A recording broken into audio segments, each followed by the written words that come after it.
자, 이제 두 번째, 우리가 저번 시간에 이제 선사문화, 그 다음에 주나라까지 이제 문제를 같이 풀어봤는데, 이번에는 이제, 음, 자, 진한 제국 그 이후부터 문제를 한번 풀어보자. 자, 문제를 풀면서 이제 여러 가지 이제 복습이 좀 될 거야. 자, 보면, 자, 밑줄 친 그의 활동으로 옳은 것을 찾아라. 라고 되어 있네. 그치? 음. 자, 그는 처음으로 천하를 통일했다. 첫 번째. 그 다음에 이제, 뭐 천자의 칭호에 대해서 의논할 것을 명했는데 결국에는 황제라고 하겠다. 천하를 통일한 사람이 황제라는 칭호를 썼다. 자, 이 사람은 진시 황제가 되겠지. 진시황. 이 진시 황제의 업적을 우리가 찾아보면 첫 번째, 고조선을 정복했다. 고조선을 정복한 사람은 누구지? 한무제지, 한무제. 자, 만리장성을 축조하였다. 맞지? 누구 침입을 대비하기 위해서 만리장성을 축조했었지? 저 위에 있는 흉노였지, 흉노. 그 다음에 디귿. 분서갱유를 단행하였다. 특히 어떤 사상에 대해서 이제 통제를 하기 위해서 분서갱유를 했을까? 맨 끝에 유가 나오네, 유. 그치? 그렇지. 유학, 유가 똑같은 건데, 맞아. 유학에 대한 사상을 통제하기 위해서 진시황제가 분서갱유를 단행했지. 그래서 답이 3번이 되겠다. 자, 리을. 외에 금인을 하사하였다. 이거 기억하니? 일본에 금인을 하사했다? 누가?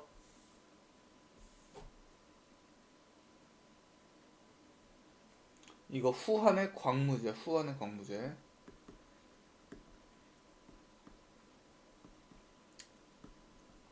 후한의 광무제가 노국에게 금인을 하사했다. 이거 우리가 배웠을 거야. 어, 답은 3번.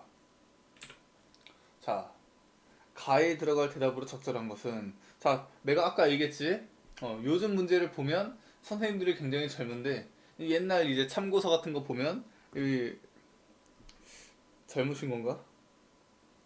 글쎄, 외모는 잘 모르겠네. 요즘은 이제 워낙 숫자는 나이에 불과하기 때문에 어, 이 외모를 가지고 나이를 추측할 수가 없어.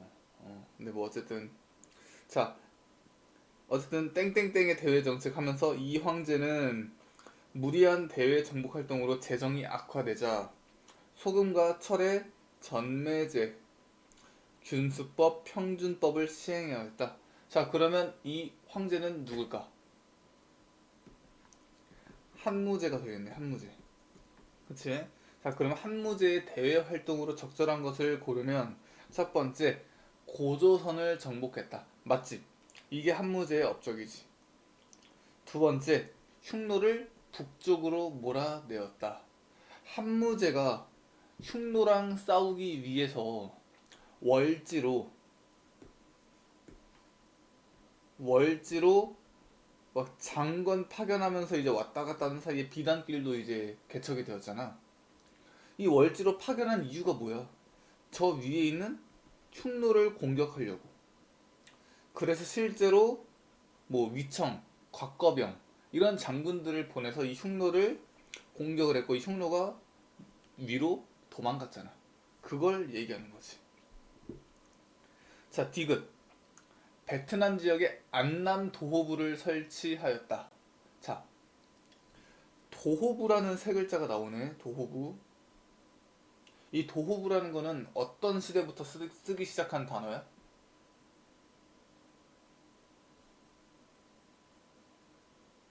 답은 1번이고, 이 도호부 하면 그냥 무조건 당나라 찍으면 돼. 당나라에서 정복한 지역을 다스리기 위해서 세운 뭐 기구? 그게 이제 도호부거든. 일본이 우리나라를 정복한 다음에 우리나라에 뭘 세웠니? 조선 총독부를 세웠잖아. 그래서 그 총독부를 통해서 이제 우리나라를 지배했듯이 요 당나라는 정복한 지역에 도호부를 설치했다라는 거 알아두면 좋을 것 같아. 자, 리을. 증짝증리 자매의 독립운동. 자, 요거는 이제 요거 말하자. 베트남에서 이제 독립운동이 발생했는데 그게 대표적인 게 증짝증리 자매의 독립운동이야. 요거는 후한 시기라고 우리가 알아두면 될 것 같아. 이해되지? 어. 자, 그래서 요게 1세기거든, 1세기. 이 증짝증리자매의 독립운동이랑 같이 가는 게 광무제. 같은 시기 때. 그리고 이 광무제가 뭐 했니? 노국의 금인을 하사했지. 하나, 둘, 셋. 요 세 가지가 같은 시기라고. 같은 1세기. 그래서 가끔 시기 물어보는 문제, 1세기 물어보는 문제에서 이 세 가지가 꼭 나와. 뭐 요게 나오면 답은 이거나 이게 될 수도 있겠지. 그래서 이 세 가지를 꼭 연결시켜서 알아둘 수 있도록 하자. 알았지? 음. 자, 다음. 자, 가나 국가에 대한 설명으로 옳은 것은 자, 동호의 사자가 와서 가의 묵특 선우에게 전하였다. 가는 어떤 국가를 얘기하니? 흉노를 얘기하는 거지. 흉노, 그치? 어. 자, 그리고 너네 지금 내가 이제 보니까 흉노랑 몽골이랑 조금 헷갈려 하는 것 같아. 어. 흉노는 되게 옛날에 있었던 국가고, 몽골은 좀 시간이 지나서 있었던 국가다라고 좀 구분을 하면 될 것 같아. 어. 자, 그 다음에 나를 보면 중국을 통일한 뒤 나의 유방은 군국제를 실시했다. 그럼 나는 누굴 얘기하는 걸까? 한나라를 얘기하는 거지, 그치? 어. 여기 군국제 있잖아, 그치? 그래서 가는 흉노, 나는 한나라구나. 자, 그러면 1번. 흉노의 공격으로 한나라가 멸망했다? 아니지, 그치? 어. 흉노의 공격으로 뭐 위기에 빠진 적은 있겠지. 하지만 멸망까지는 아니었다. 자, 2번. 가와 나, 흉노와 한나라는 조공 책봉 관계를 형성하였다. 아니지, 그치? 어, 이 둘의 관계는 책봉 조공 관계까지 가지는 않았다. 3번. 흉노는 한나라로부터 예물을 제공받기도 하였다. 맞지? 이게 정답이 되겠지, 그치? 어, 그래서 이 흉노랑 한나라랑 이제 싸웠었잖아. 대표적인 게 백등산 전투라는 게 있었지.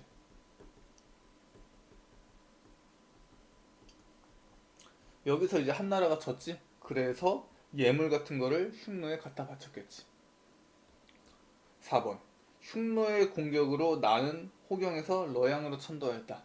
요거를 이제 바른 문장으로 고치려면 결융족의 침입으로 주나라는 호경에서 러양으로 천도하였다. 이렇게 하면 말이 되겠지. 답은 안 되겠지만.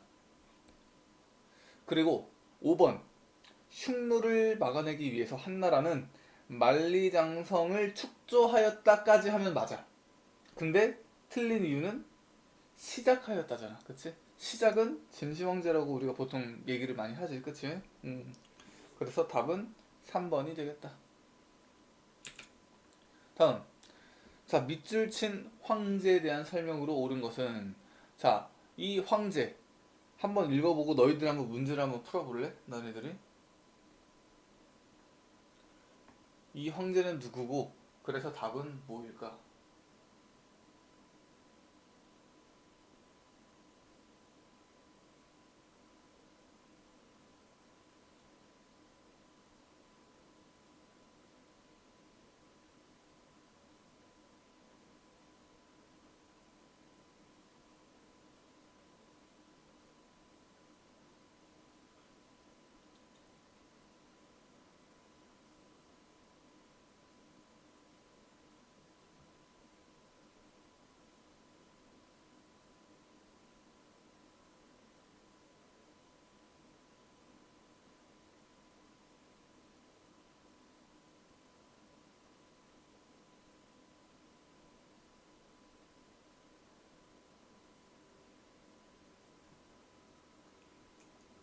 자, 이 황제를 보면 뭐 어쩌고 저쩌고 해서 뭐 대장군, 표기장군, 복파장군, 뭐 누선장군 뭐 이런 거 다 알 필요 없고 결국에는 이제 우리가 알아둬야 되는 건 뭐냐?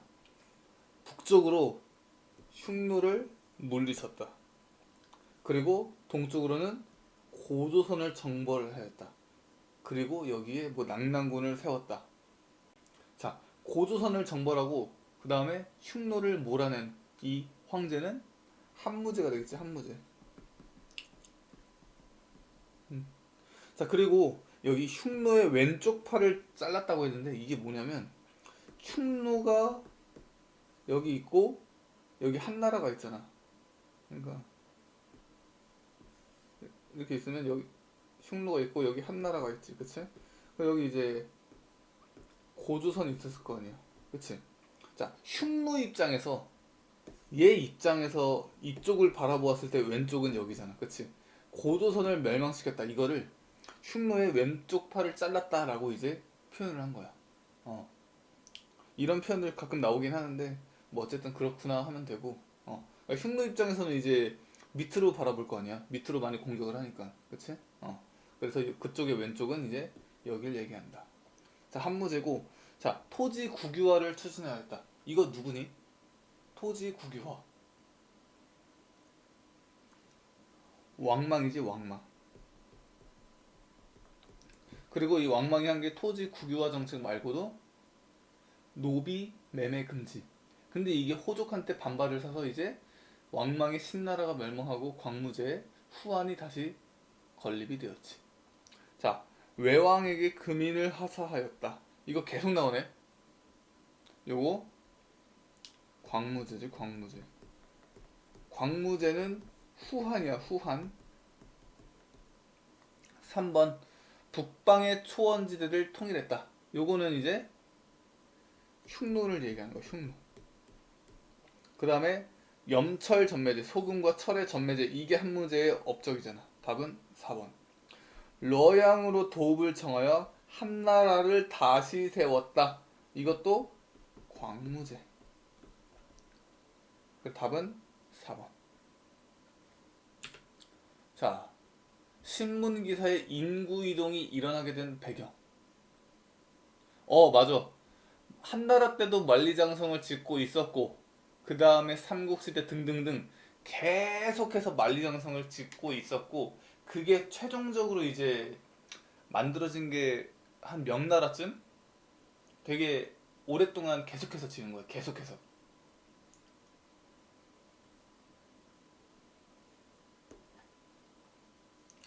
처음에는 막 요 정도 지었겠지. 근데 시간이 갈수록 이렇게 만리장성이 이제 길어진 거지.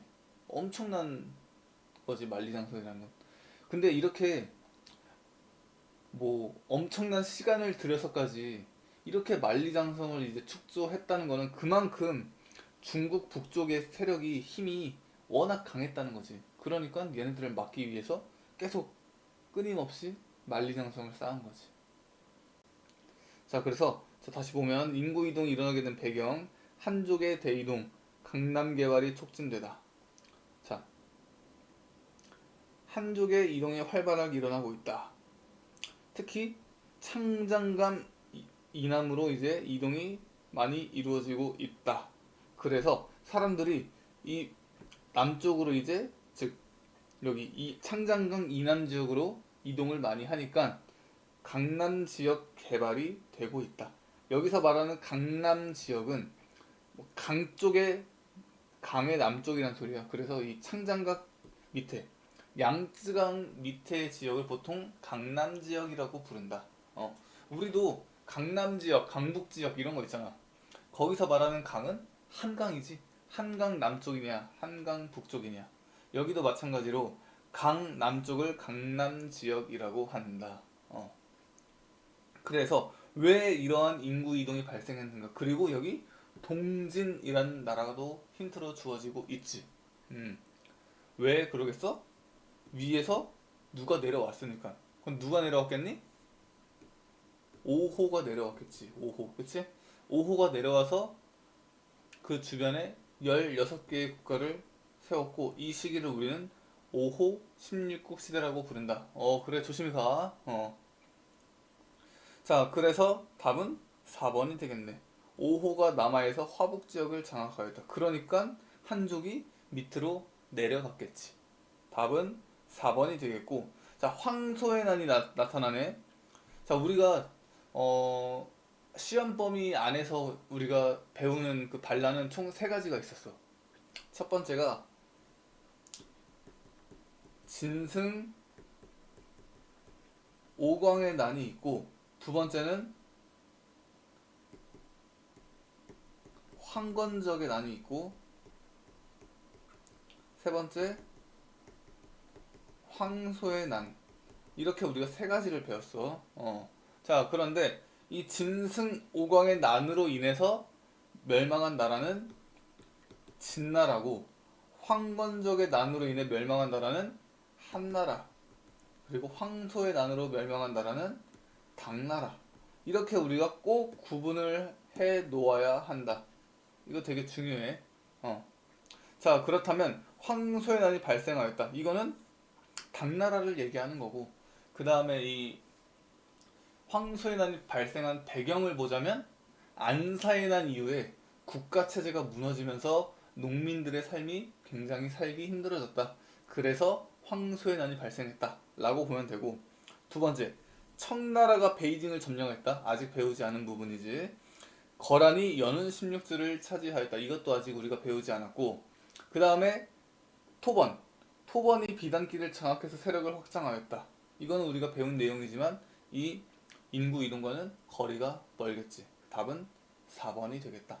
이거 반란 세 가지 꼭 알아둬야 돼, 얘들아. 이거 중요해. 자, 그 다음에 지도에 나타난 인구 이동이 가나 지역에 끼친 영향으로 옳은 것은 인데, 자, 일단, 자, 3세기에서 7세기의 인구 이동이라고 우리가 여기 나와 있고, 그 다음에 이 가 같은 경우에는 위에서 쳐들어왔네. 그래서 밑으로 내려갔네. 이거 아까 얘기한 거지. 5호가 남하를 하였고, 그 결과 진나라가 밑으로 내려가서 동진을 건국한, 그걸 얘기하는 거야. 그 다음에 나 같은 경우에는 이제 뭐 한족도 그렇고 한반도인 사람들이 여기에 많이 이동을 해서 이제 많은 문화를 전파했겠지. 그래서 이제 이 나 지역에 뭐 야요이 문화부터 시작해갖고 그 이후에 뭐 아스카 문화, 이런 여러 가지 이제 일본의 문화가 형성이 되었겠지. 자, 그래서 자, 기억을 보면 벼농사가 시작되었다. 이거는 신석기 시대부터잖아. 그러니까 아예 땡. 자, 강남 개발이 촉진되었다. 원래 이 양쯔강 밑에는 사람들이 잘 살지 않았어. 왜냐면 국가들이 다 이쪽에서 이제 발생을 했거든. 근데 5호가 밑으로 내려오면서 여기에 있던 진나라가 양쯔강 밑, 즉 강남 지역으로 이제 이동을 하면서 여기에 나라가 생겼잖아. 그러니까 당연히 여기 지역이 발달했겠지. 니은 맞고. 자, 디귿. 센고쿠 시대가 시작되었다. 이거 아직 안 배웠지 우리가. 그치? 일본 한 중세 시대에 나오는 거고. 리을. 아스카 문화가 발달하였다. 맞지? 특히 우리나라로부터 이제 불교 문화를 많이 수용했잖아. 그래서 수용받은 불교를 가지고 이제 꽃 피운 일본의 불교 문화를 아스카 문화라고 한다. 그래서 답은 4번이 되겠다. 잠깐 일본 역사를 우리가 정리를 해보자면, 첫 번째로 우리가 배운 게 조몬시대야. 조몬시대. 요거는 신석기 시대고, 그 다음에 우리가 배운 게 야요이 문화. 요거는 이제 BC 3세기부터 AD 3세기까지. 자, 그 다음에 이제 야요이 문화 다음에 나오는 게 뭐 야마토 정권이라고도 하지. 야마토 정권. 요거는 AD 4세기 이후의 정권을 얘기하고, 이 야마토 정권 때 있었던 문화를 아스카 문화라고 한다. 이 아스카 문화는 불교 문화이고 이 불교는 우리나라로부터 보통 많이 전수받았다. 그 다음에 이 야마토 정권 다음에 이제 나오는 게 나라 시대, 헤이안 시대 이런 식으로 시대 구분이 된다. 자, 그래서 이 나라 시대, 헤이안 시대는 일본의 수도를 어디에 두었냐? 수도를 옮기면서 나라 헤이안 시대라고 부른다. 헤이조쿄라는 성에 있었을 때를 나라 시대, 헤이안쿄 여기를 수도로 삼았을 때를 헤이안 시대라고 부르고, 그리고 요 사이에 내가 반드시 기억해야 된다라고 한 개념이 645년에 있었던 다이카 개신이라는 거를 반드시 알아두어야 한다라고 했을 거야. 그치? 그래서 이 다이카 개신은 키워드 세 가지야. 첫 번째, 나카노오의 황자 중심으로 소가시 세력을 몰아내었다.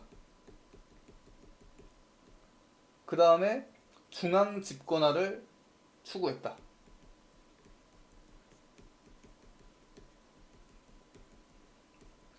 이 세 가지가 이 다이카 개신이 나오는 핵심 키워드다. 꼭 알아둘 수 있도록 하고, 이 다이카 개신은 연도도 알아두면 참 좋아. 645년. 자, 그래서 요 일본의 역사를 간략하게 정리를 해봤는데 꼭 알아둘 수 있도록 하자. 알았지? 자, 자료에 나타난 인구 이동의 결과 황제 삼업이 진의 수도 러양을 점령한 다음에 유총의 군대에게 포로로 잡혔다. 그래서 대신들은 전란을 피해 있었던 왕족 사마예를 내세워서 오랑캐에 대항하자 라고 하면서 건강에 동진을 건국하였다. 동진을 건국했다. 즉 원래 여기 진나라가 있었는데 얘네들이 오호의 남하로 인해서 밑으로 내려가서 동진을 건국했다. 이 소리 하고 있는 거잖아. 그치? 왜? 그 결과네. 그 결과로 강남 지역 개발이 촉진되었지. 그치? 계속 나오는 거잖아. 자, 이건 아직 안 배웠고, 백강전투. 이거 우리 배웠어. 이 백강전투는 신라의 삼국통일 과정 속에서 우리가 많이 배웠을 거야. 고구려, 백제, 신라, 당나라. 신라랑 당나라랑 동맹을 맺었네. 나당동맹. 그리고 맨 처음에 공격한 게 백제. 그래서 백제가 660년에 멸망을 했지. 자, 그런데 백제랑 친하게 지내던 국가가 있었네. 어떤 국가? 일본. 그래서 일본과 백제의 연합군이 나당 연합군과 전쟁을 벌인 게 백강전투야. 663년에. 여기서 얘네가 이겨. 그러면서 일본의 이 부흥이 조금 수그라들었다 정도까지 우리가 알아두면 될 것 같아. 자, 3번, 4번은 다 배우지 않았으니까 넘어가고, 다음 문제. 자, 가국가에 대한 설명으로 옳은 것은, 자, 보면 삼국시대를 진나라가 통일을 했는데 5호가 내려오니까 진나라가 밑으로 내려가서 동진이란 나라를 세웠다. 그리고 이 남조는 그 송, 제, 양, 그리고 진 이런 식으로 이제 발달을 했고, 그 다음에 위쪽에 이 5호 16국 시대를 통일한 국가는 어떤 국가가 되는 거야? 북위라는 국가가 되겠지. 그치? 자, 그러면 북위 국가 하면 내가 반드시 알아두어야 하는 개념을 내가 얘기했을 거야. 북위 하면 반드시 효문제의 한화 정책을 알아두어야 한다. 그래서 이 한화 정책에는 어떤 내용들이 있는가까지 꼭 알아둬야 돼. 자, 그러면 이 효문제의 한화 정책 답은 2번이네. 그치? 적극적인 한화 정책을 추진했지, 그치? 자, 그리고 다루가치는 우리가 안 배웠고 대운하를 건설하였다. 대운하를 건설한 국가는 수나라가 되겠지. 그리고 시박사를 설치하였다. 요거는 이제 직접적으로 배우진 않았는데 당나라 때 최초로 이제 시박사라는 게 설치되고 그 다음에 뭐 송나라 등등등등의 나라에서 시박사를 설치했는데 이 시박사는 뭐냐면 무역을 관리하는 관청이야. 쉽게 얘기하면 당시에 국가 대 국가로 무역이 많았을 거 아니야. 그런 무역을 관리하는 그런 관청, 요게 바로 시박사였다. 당나라 때 최초에 아마 설치가 되었고 그 다음에 그 이후에 특히 송나라 때 많이 설치를 했다. 그 이후에도 있었고 그게 시박사라는 거야. 그 다음에 5번은 우리가 배우지 않았고 그래서 우리가 북이라는 나라를 보면 반드시 효문제의 하나 정책을 반드시 알아두자. 알았지? 자, 다음 자료를 활용한 탐구 활동으로 가장 적절한 것은 자, 나는 5호가 세운 여러 나라를 통합하여 화북을 통일했다. 화북 지역을 통일한 국가. 여기서만 봐도 크게 어떤 국가인지 알 수 있겠지. 그런데 여기 보면 황제께서 말하기를 왜 호복을 입지 말라는 조칙을 지키지 않는가 라고 꾸짖었다. 즉 호복 입지 말라 이거잖아. 그치? 화북을 통일했으니까 이 국가는 북위가 되겠고 그 다음에 그 중에서도 요 황제는 효문제가 되겠네. 왜? 호복 입지 말라. 한화 정책을 얘기하는 거잖아. 그치? 쉽게 얘기하면 왜 한복 아니고 호복 입냐 이거야. 호복은 오랑캐 호자. 왜 선비족의 옷을 입냐. 중국인의 옷을 입어라. 그 얘기하는 거잖아. 그래서 답은 북위의 통치 정책. 북위 효문제의 한화 정책을 묻는 거기 때문에 답은 2번이 되겠고. 자, 그 다음에 나머지를 볼 필요는 없을 것 같아. 자, 일본의 헤이안 천도 배경을 파악한다. 배경을 알 필요는 없어.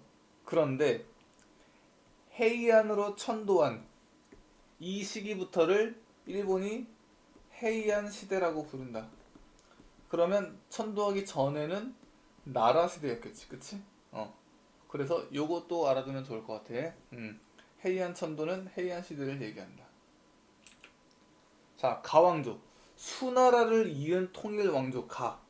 수나라 다음에 등장한 왕조는 당나라가 되겠지.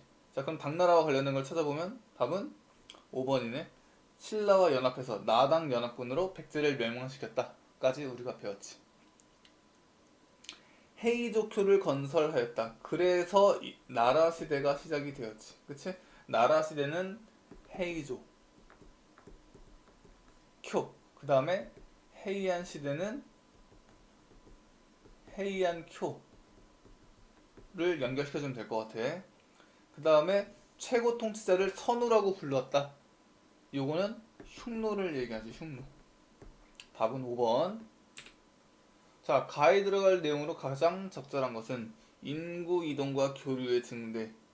그런데 자, 가야로부터 받은 토기랑 가야토기랑 스에키토기가 제작된 가야토기, 스에키토기 그리고 호류사 5층 목탑이라고 하는데 이게 백제의 영향을 받았다. 도자기는 가야의 영향을 받고 탑은 백제의 영향을 받았다. 뭐 얘기하는 거야? 도베이.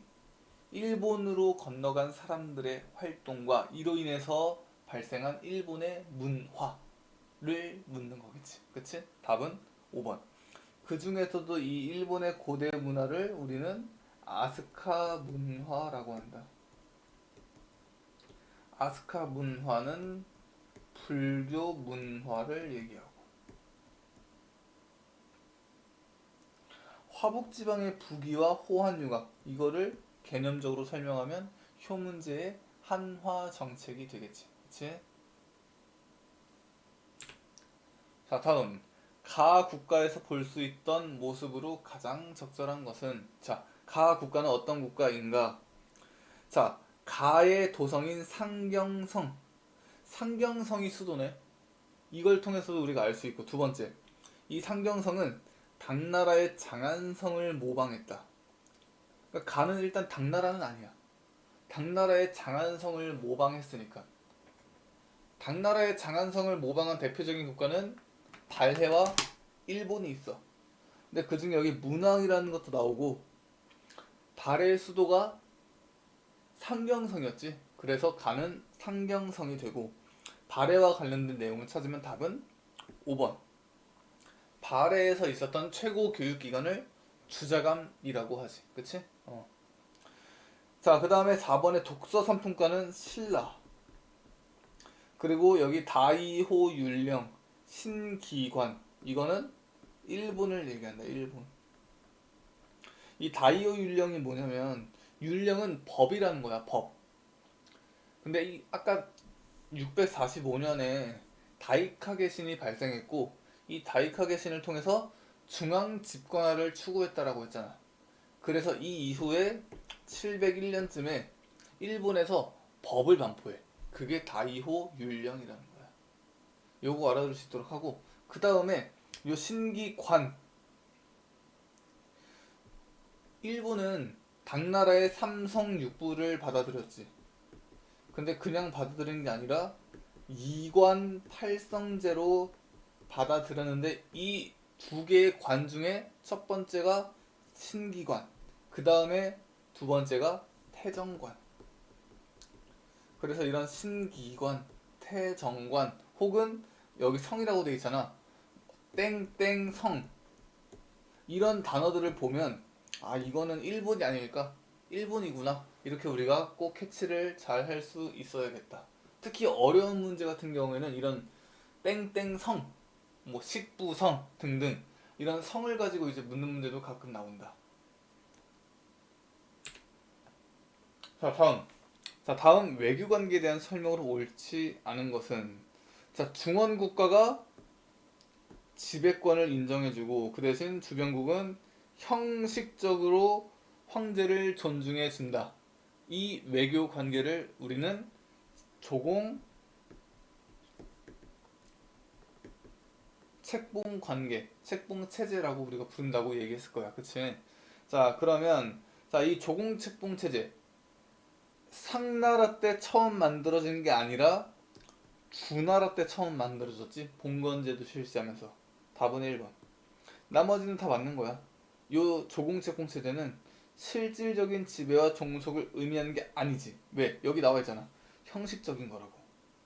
그리고 중국은 주변국에게 이런 걸 요구했고, 하지만 이런 거는 각국의 필요에 따라 이루어지는 의례적인 관계였다. 그 다음에 요거는 한나라 때 국제적인 외교 질서로 발전했다까지 배웠지. 요런 게 바로 책공 조공 체제라는 거고, 그래서 이 2번부터 4번까지의 질문을 우리가 잘 알아두면 좋을 것 같아. 요게 이 조공 책봉 체제를 설명하는 많은 문구기 때문에. 자, 자료에 나타난 조공 책봉 관계의 특징으로 옳은 것은, 사실 이 자료 안 읽어봐도 돼. 그냥 조공 책봉 관계의 특징을 여기서 찾으면 되는데, 기억, 국가 간에 반드시 지켜야 된다? 아니지. 의례적이고 형식적이라고 했잖아. 땡. 서로 필요에 따라 이루어지는 의례적인 관계였다. 맞지? 애초에 이 두 개가 상반되는 이야기잖아. 그치? 그러면 기억과 니은 중에 무조건 하나는 맞고 하나는 틀린 거야. 서로 반대되는 얘기를 하고 있으니까. 자, 그 다음에 디귿. 강력한 주변국은 이런 관계에 크게 제약을 받지 않았다. 그치? 어. 중국 말고 다른 주변국 힘이 세면 중국말 들을 필요가 없잖아. 그치? 그래서 디귿도 맞고 답은 3번. 중원 국가의 힘이 약할 때에도 안정적으로 유지되었다. 이것도 잘 생각해보면 반대를 얘기하고 있는 거야. 그래서 답은 3번이 되겠다. 자, 그래서 여기까지 이제 문제를 풀어봤는데, 우리가 꽤 많은 문제를 풀어봤고, 그 다음에 여기까지 문제를 풀어본 게 시험 범위 내에서 나올 수 있는 문제라는 거야. 물론 이제 다른 이제 안 다룬 파트도 좀 있지, 그치? 그래서 특히 이제 너희들이 이제 많이 헷갈려 할 만한 부분이 이제 공부를 하면 중국 역사는 이제 너희들이 많이 알 수 있을 거야. 그런데 일본의 역사, 그 다음에 베트남도 내가 낸다 그랬어. 이 베트남 부분도 이제 공부를 우리가 꼭 잘 해놔야 된다라는 거. 그리고 지금 이제 이번 시간에 같이 문제 풀어본 그런 문제들은 사실 난이도가 뭐 사람마다 느끼긴 다르겠지만 쉬운 부분에 속해. 난이도가 쉬운 부분이라고. 근데 이제 시험은 조금 어렵게 낼 거니까 일단 오늘은 이제 맛보기로 복습을 하고 이제 쉬운 문제를 풀어보면서 아, 동아시아사는 이런 거구나 감을 좀 잡았다고 생각을 하고 이제 다음 시간에는 다시 이제 복습을 하면서 조금 더 어려운 문제를 같이 풀어볼까 생각 중이야.